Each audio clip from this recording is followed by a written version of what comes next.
Bonjour, mon nom est Brigitte Cousineau, je suis naturopathe et une des sœurs santé de Verte et Mûre.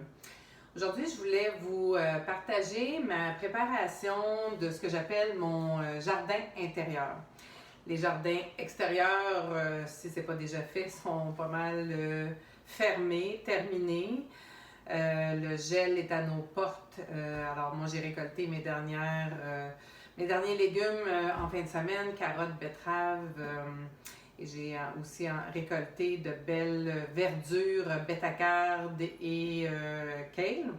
Et là, aujourd'hui, je voulais repartir. Cet été, vu que j'avais un jardin extérieur, j'ai un petit peu moins fait celui intérieur, mais je voulais repartir mon jardin intérieur et je voulais le partager avec vous. J'adore les pousses dans ce cas-ci, ça, c'est des pousses de sarrasin et les pousses de tournesol. Il existe aussi d'autres pousses là, qu'on peut faire, des petites graines qu'on peut faire germer, que ce soit dans des pots ou sur terreau. Pour ces petites graines-là, on parle de brocoli, de fenugrec, radis noir. Parfois, il y a des mélanges de ces petites graines-là aussi. Mais aujourd'hui, je vais vous parler de deux exceptions qui doivent se faire absolument sur la terre. Et j'adore surtout l'abondance et la quantité que ça donne parce que je peux ensuite les utiliser un peu partout dans mon alimentation. J'en mets bien sûr dans mes salades. Je peux en ajouter aussi dans mon smoothie du matin. Et quand je me fais des jus de légumes maison, ça ajoute un concentré de ce verre-là qu'on appelle la chlorophylle. La chlorophylle va nous apporter, c'est le sang des plantes, donc ça va aider à nourrir notre sang. Ça va apporter beaucoup de fer, beaucoup d'oxygène, ça va apporter beaucoup de minéraux alcalins. Et ce que j'aime de ces deux pousses-là, c'est que le goût est quand même assez doux. Donc, c'est pour ça qu'on peut les ajouter un peu partout pour apporter plein de ces nutriments-là et plein de vitalité. Hein? C'est vraiment, ça fait partie de l'alimentation vivante, ces pousses-là. Donc, ça va aider à notre vitalité. On cherche souvent comment avoir plus d'énergie. Ben, c'est manger vivant pour se sentir vivant. Hein? C'est tout simple, finalement. Alors, comment on prépare ces pousses-là? Dans un premier temps, on va avoir besoin de contenants, de bacs qu'on peut retrouver dans des centres de jardin ou même dans la section jardin, justement, de certaines grandes surfaces. Donc, j'en achète deux parce qu'on va avoir besoin de couvrir, de faire comme un genre de serre ou en tout cas de pouvoir garder à la noirceur le temps de la germination de nos graines. Alors, ça va me prendre de la terre. Je vais utiliser une terre pour légumes biologiques, le plus simple possible comme terreau, comme terre. Je vais avoir besoin de mes graines. Dans ce cas-ci, aujourd'hui, je vais mettre sur la terre les graines de tournesol avec l'écaille. Sinon, ça va prendre pour le sarrasin, les graines de sarrasin, mais celles avec écaille, ou souvent qu'on va appeler noir, donc sarrasin noir ou graines de tournesol noir, dans le fond, c'est parce que l'écaille est dessus et l'écaille est noire. Alors, donc c'est ça. Fait que dans ce cas-ci, je ne sais pas si on voit bien, mais c'est ça, c'est les plus petites, c'est le sarrasin avec l'écaille. Et celle que je vais utiliser aujourd'hui, donc c'est le tournesol avec écaille. Fait que dans un premier temps, je vais avoir fait tremper une nuit mes graines. Même s'il y avait l'écaille, moi je l'ai toujours fait comme ça, puis ça fonctionne bien. Dans le fond, le trempage, c'est un peu la base de processus de germination. Ça vient un peu comme réveiller le grain qui est un peu en dormance. Alors, même s'il y a l'écaille, je fais tremper simplement une nuit ou une journée. Et je vais égoutter ensuite pour enlever l'eau, retirer l'eau. Pendant ce temps-là, je vais préparer, pour pouvoir les mettre sur la terre, je vais préparer mes bacs. Donc, je vais mettre, je l'ai déjà fait ici, j'ai mis de la terre, j'en ai mis à peu près la moitié. On n'a pas besoin de le remplir au complet. Hein, les graines vont rentrer dans la terre, germer, les racines. Donc, la moitié de ces bacs-là, c'est suffisant. Donc, je vais mettre la terre. Je vais avoir besoin de l'humidifier avant d'y déposer les graines. Humidifier quand même suffisamment. Fait que je vais mettre presque 2 tasses d'eau. que je vais après ça venir mélanger. Donc j'ajoute à peu près 2 tasses d'eau pour un bac comme ça. Et je vais mélanger comme il faut ma terre.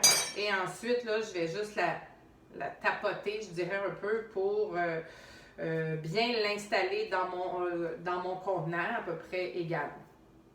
Ensuite, donc, je vais prendre mes graines, dans ce cas-ci, les graines de tournesol. Pour un bac comme ça, je vais utiliser une tasse de graines de tournesol avec écailles noires. Et je vais venir les déposer. Je vais venir les mettre sur ma terre qui a été mouillée au préalable.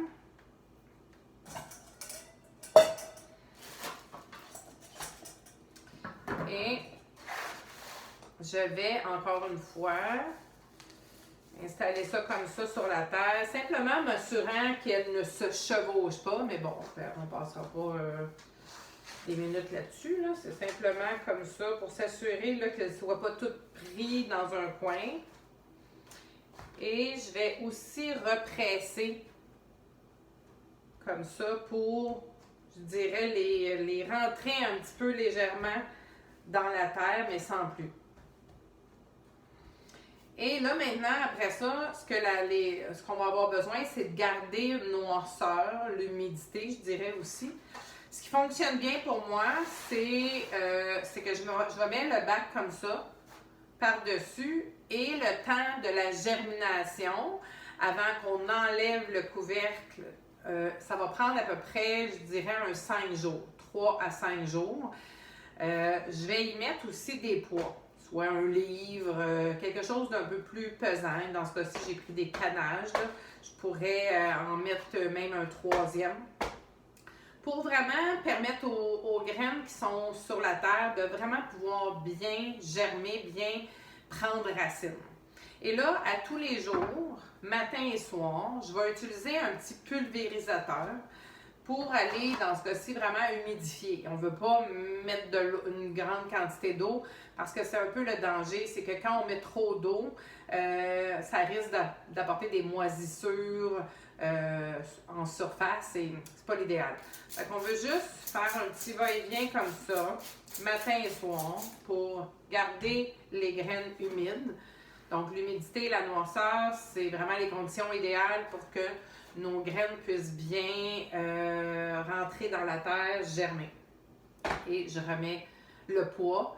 Donc, je fais ça comme ça pendant, comme je disais, à peu près 5 jours, 3 à 5 jours. Et à un moment donné, quand je vais venir pour arroser, on va voir que le dessus, le bac, est presque en train d'être levé par la force des graines qui sont en train de germer.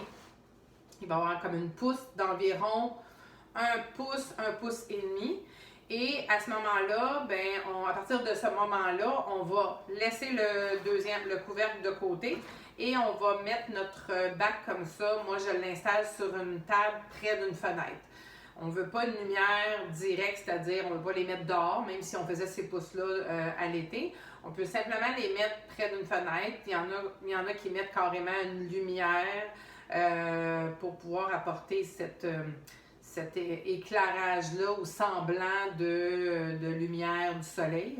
Mais moi, j'ai une bay window, alors je vais prendre une petite table en bois puis j'installe mon bac près de la fenêtre et c'est très rapide. Dans la même journée, même quelques heures après qu'on a laissé le bac comme ça, sans couvercle, déjà la chlorophylle va commencer à être produite dans le fond par la plante. Et ça va changer du jaune au vert parce qu'avant qu'on les met près d'une lumière, c'est comme un peu, les pousses sont comme plus jaunâtres. Et là, ça va pouvoir continuer à pousser. Et là, on va leur laisser encore un autre 5 à 7 jours pour qu'elles grandissent suffisamment. Dans ce cas-ci, moi, je vais leur laisser au moins un autre 3 à 5 jours. Ça grandit quand même assez rapidement. Puis qu'est-ce que j'ai à faire à ce moment-là? C'est simplement un peu comme une plante désarrosée. Fait que je vais arroser une fois par jour. Je vais mettre presque 2 tasses d'eau à ce moment-là dans tout ce bac-là. Et au bout de à peu près 5 jours, ils vont être suffisamment hautes. Et là, je vais juste couper ici à la base.